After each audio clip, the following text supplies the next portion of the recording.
The first time it happened, I laughed. He tore through the hallway like a rocket, launched himself onto the kitchen counter, and devoured half a loaf of bread before I could even blink. I thought it was puppy energy. I thought it was cute, but that wasn't a funny moment. It was a warning. And I didn't see it. I didn't realize that moment would become the beginning of a long, emotional unraveling that almost broke both of us. Because what happens when you treat a Belgian Malinois like a regular dog? They show you exactly why they're not. And they don't do it gently. They do it with chaos, with precision, with relentless intensity. And if you're not ready, they will steamroll your household, your sanity, and your confidence until you're not sure if you made a terrible mistake or if the mistake is just who you've become. When I first brought him home, I thought I had it figured out. I'd raised dogs before, big ones, smart ones. I figured, how different could this be?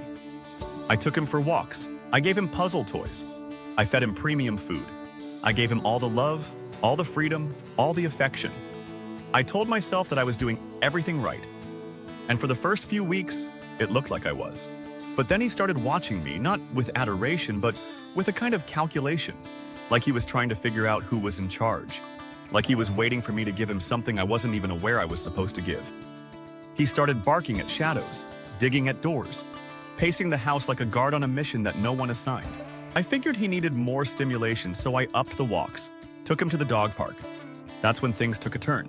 He pinned another dog within seconds. No growl, no warning, just speed, accuracy, and control. Everyone gasped. I was mortified. I apologized. But he didn't look guilty. He looked alive. Like for the first time, he had something to do that made sense to him. I tried training videos. I tried clickers. I tried positive reinforcement, redirection, treats, toys, you name it. But the more I tried to distract him, the more focused he became on everything but me. It was like he was filling in the leadership vacuum I didn't realize I'd created. Until one day, he chewed through his crate, broke through a screen, and bolted across the street after a jogger. And it wasn't play, it was pursuit. Tactical, measured, committed. That night, I sat in the dark holding his leash and I asked myself the question I never thought I'd ask. What have I done? Because here's the truth. No one tells you about these dogs. They are not pets in the traditional sense. They are partners. And if you don't show up as a leader, they'll become one. On their own terms. I had treated a Ferrari like a bicycle and then acted surprised when I couldn't control the ride. I thought love was enough. I thought structure was optional. I thought I could get by on being a good owner. But he didn't want a good owner. He wanted a commander, a mission, a reason to exist. So I did the only thing I hadn't tried. I stopped trying to make him fit into my world and started learning how to live in his. We started every morning with focus drills. We hiked with weight vests. I used long lines and remote collars, not as punishment, but as communication. He had a job. He had expectations. He had clarity. And for the first time, so did I. I learned to walk with intention, to use silence as a tool, to speak only when I meant it. I built routines so tight you could set a watch to them. He worked before he ate. He earned his rest. He knew what came next, not because he was trained, but because we had rhythm, because there was no chaos to fill. And that space, that structure, that stillness, it was everything he had been asking me for since day one. And the transformation wasn't just in him, it was in me. I stopped needing to be liked. I started needing to be understood. I stopped asking him to calm down and started asking myself why I was so disorganized. I realized that he wasn't the problem. He was the pressure test. The accountability partner I never asked for. The mirror I couldn't escape. He changed from a tornado into a laser, from a disruptor to a protector. He didn't stop being intense.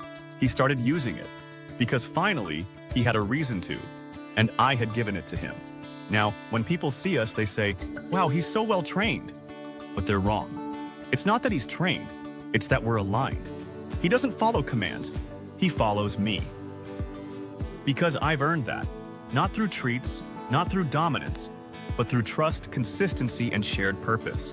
So what happens when you treat a Malinois like a regular dog? You break them, or they break you, because these dogs don't compromise. They don't slow down. They don't shrink to fit your lifestyle. They expand to fill the space you give them. And if that space is chaotic, reactive, or aimless, they will show you, loudly. They will pull down your curtains, dig through your drywall, Bark until your neighbors hate you, not out of disobedience, but out of desperation, out of boredom, out of leadership voids, out of sheer psychological hunger. And if you listen, if you learn, if you lean in and do the work, they will become the most fiercely loyal, emotionally intuitive, and astonishingly focused dog you will ever meet. They will become your shadow, your sentinel, your soul guard. But only if you stop treating them like regular dogs and start treating them like what they are. Weapons built for precision, powerhouses of instinct, creatures of structure who need you to be solid more than they need you to be soft. So if you're thinking of getting one, don't ask, "Can I handle the energy?" Ask, "Can I offer clarity when everything is loud? Can I stay calm when everything is moving fast? Can I provide purpose when all they have is pressure?" Because that's what they need. Not love, not praise, not comfort. They need leadership. And if you can't give it, don't get one. But if you can, then welcome to the most demanding and most rewarding relationship you'll ever have with a dog. Share your Malinois moments below, good, bad, or life-changing. Like this video if you believe dogs mirror our chaos and our calm. And don't miss our next one, how I trained my Malinois like a Navy SEAL, full routine.